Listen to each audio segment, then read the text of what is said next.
भले सोनिहाल।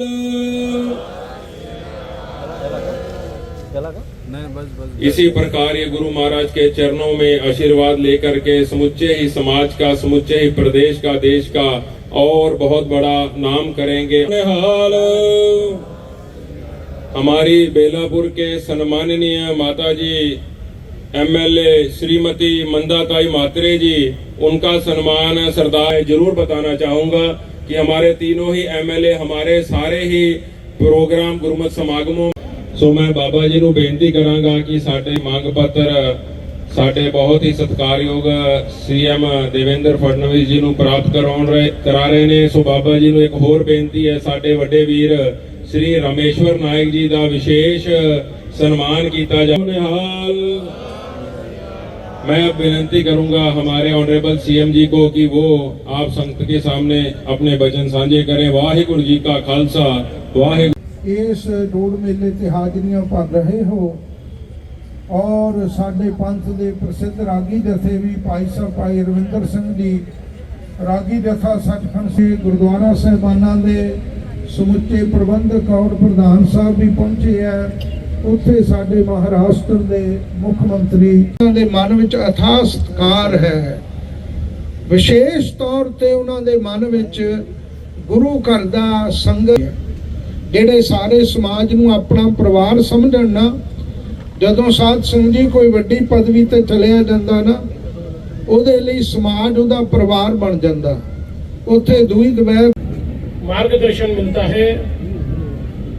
ऐसे आपको बहुत सौभाग्यशाली समझता हूँ कि आज गुरु जी का आशीर्वाद लेने के लिए इस गुरुमत समागम में मैं उपस्थित रह पाया और हम सभी लोग गुरु जी का आशीर्वाद यहाँ पर लेते हैं और गुरु ग्रंथ साहिब के माध्यम से जो विचार हम तक पहुंचते हैं, मैं ऐसा मानता हूं कि केवल सिखों के कल्याण का विचार नहीं तो तमाम मानव जाति के कल्याण का विचार ये हमें हमारे गुरुजी के माध्यम से यहाँ पर मिलता है। हमारी पहली बादशाही गुरु नानक देव जी साहब ने जो विचार हमारे पूरे देश में और जिसके कारण एक बहुत बड़ा नानकपंथी समाज खड़ा हुआ, जिसका उल्लेख अभी बाबा जी कर रहे थे कि जिसमें केवल हमारा सिख समाज नहीं है, तो सिंधी समाज भी है, हमारा लमाण समाज भी है, हमारा बंजारा समाज भी है, शिकलगर समाज भी है, जो सारे के सारे गुरु नानक देव जी ने जो विचार हमारे सामने रखे, उन विचारों पर चलने का काम करते हैं। और हमारे 10 गुरुओं की जो परंपरा है, ये परंपरा इतनी महान है, ये परंपरा इतनी एक प्रकार से शहादत की परंपरा है, त्याग की परंपरा है। मैं ऐसा मानता हूं कि आज हम सब लोग यहाँ पर चैन से बैठे हैं, क्योंकि जिस समय हम पर आक्रमण हो रहा था, उस समय हमारे गुरुओं ने न केवल हमको विचार दिया, बल्कि लड़ने की हिम्मत भी दी, ताकत भी दी और स्वयं हमको लड़कर उस समय बचाने का काम भी किया। हम जानते हैं कि हमारे गुरुजी गुरु तेग बहादुर जी ये या उसके बाद गुरु गोविंद सिंह जी भी ये केवल लड़ने वाले सेनानी नहीं थे, बहुत बड़े मनीषी थे। कितने ही उन्होंने अलग अलग प्रकार के नाटक लिखे, किताबें लिखी, अलग अलग प्रकार से जो रस है उनको लिखा। हमारे गुरु ग्रंथ साहिब में हम उसको पढ़ सकते हैं।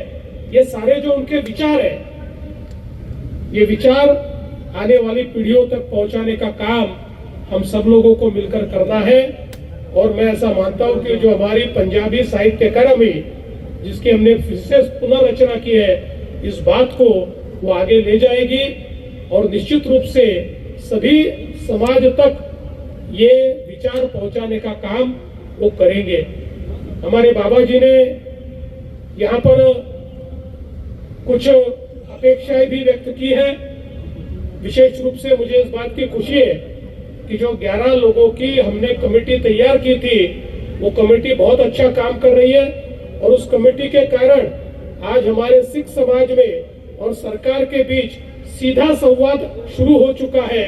हम सीधा डायलॉग करते हैं, अब बीच में किसी की आवश्यकता भी नहीं है और जो समाज को आवश्यक है वो इस कमेटी के माध्यम से हम तक पहुंचता है और उस पर काम करने का प्रयास हम लगातार करते हैं। तो बाबा जी, आपने जो बात यहाँ पर कही है कि जो सिंधी समाज के लिए हमने निर्णय लिया, जो वहां से निर्वासित होकर आए थे और यहाँ पर कई कैंपों में रहना पड़ा, वो जगह होगी या जो प्रार्थना स्थल होंगे, इनको नियमित करने के लिए, क्योंकि इतने सालों के बाद भी उसको अतिक्रमित माना जा रहा था, हमने निर्णय किया कि उनके लिए हम लोग फ्री होल्ड में वो जगह उनको देंगे और इसका निर्णय करके हमने उसकी शुरुआत भी की।